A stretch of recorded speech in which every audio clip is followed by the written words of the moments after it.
How you doing? Steve Noble, Noble Moto. What we're going to do today is a brake fluid flush on our 2012 883 Sportster. So first we're going to do a front brake fluid flush, then we're going to do a rear brake fluid flush. For brake fluid, I'm going to use AMSOIL Dominator Synthetic Racing Brake Fluid. Seriously, it's AMSOIL Synthetic Brake Fluid. It's .4. This is a good task to do every 2 years or so. Because what happens is moisture gets in your brakes, and the moisture can deteriorate your brake fluid that's in there. It can deteriorate, it can lower its boiling point, and that can affect your braking ability if your brakes get hot. And somehow or another, so through some chemistry that I don't fully understand, it also affects how responsive your brakes are. If you know, feel free to comment in the comment section and explain it to me, because I really don't.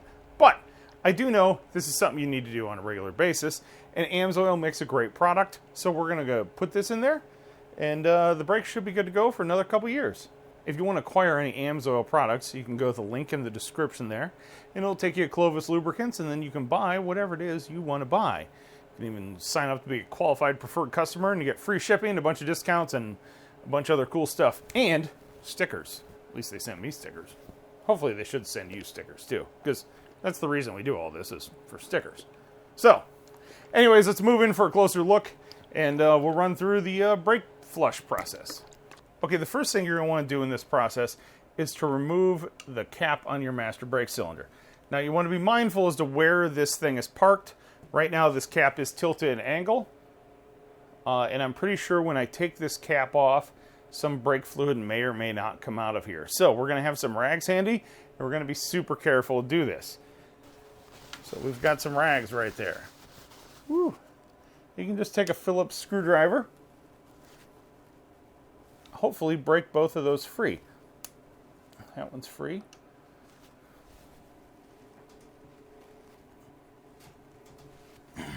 That one's not free.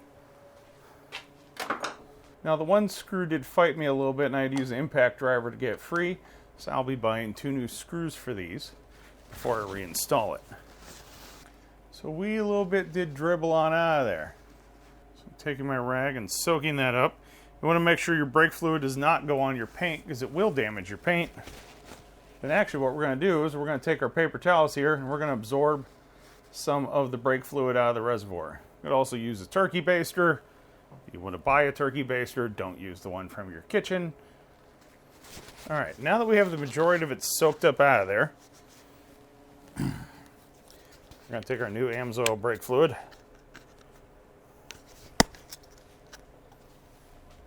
And we're going to carefully fill up the reservoir, being careful not to overflow it. Now from here, we're going to move over to the front brake caliper. So in order to do this process, you're going to need, you won't actually need a one-man bleeder, but boy, it sure is handy. It's like a little handheld vacuum pump. And what it's going to do is it's going to suck all the fluid out of there, and it's going to put it into this catch can. You could do it by pumping the brake lever. It works the same. It's just a very slow, tedious process, and it generally requires 2 people. This is a worthwhile investment.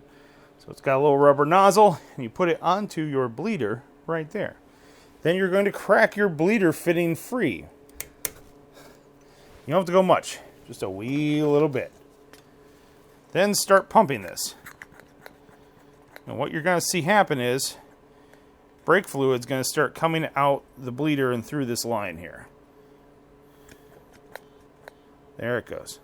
And this line was sitting in a coiled up position for a while, so it just kind of wants to retain that position.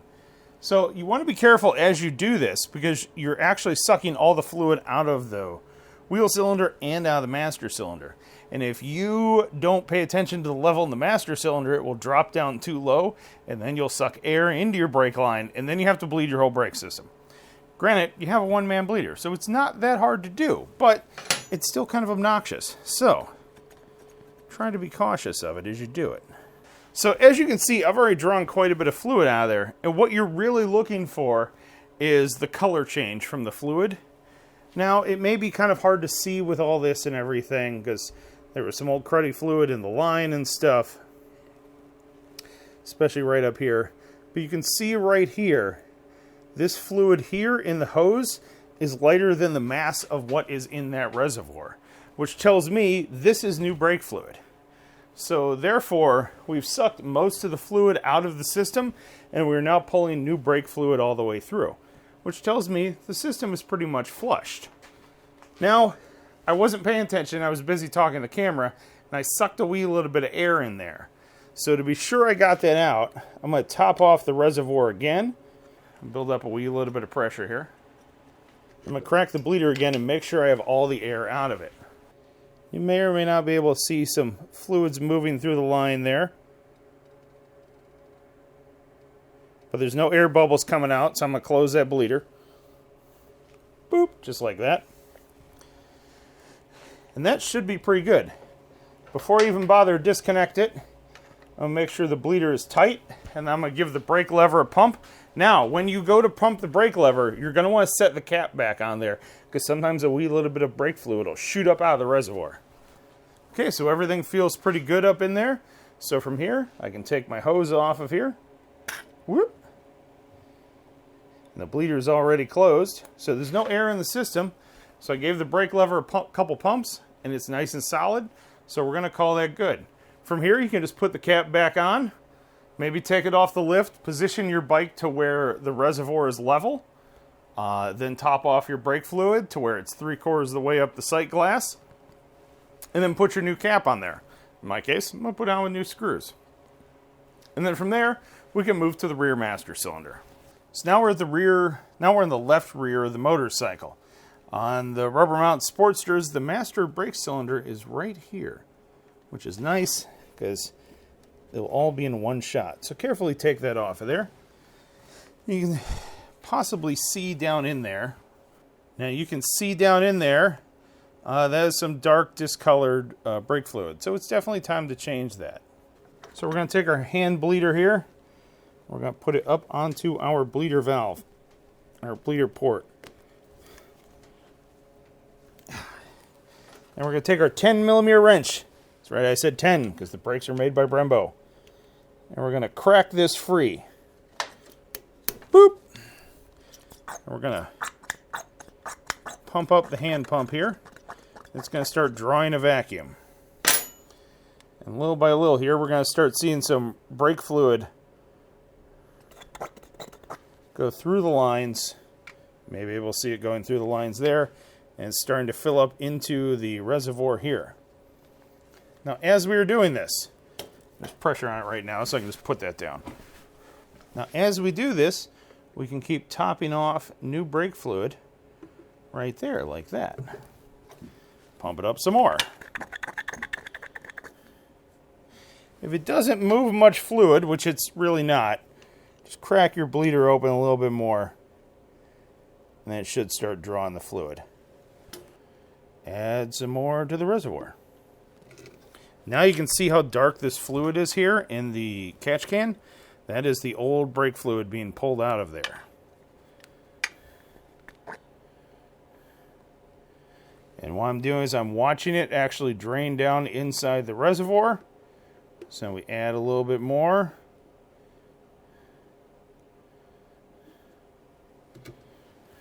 You can see this is starting to fill up.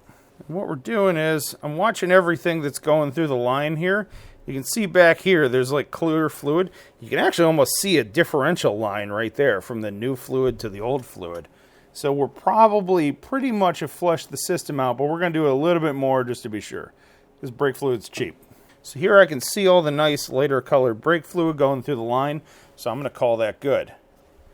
Now before I release the pressure on this, I'm going to close my bleeder valve. That'll help prevent the chance of getting any air in there. Whoop. Now we'll release our pressure. Boom. Then we'll pop this line off of there.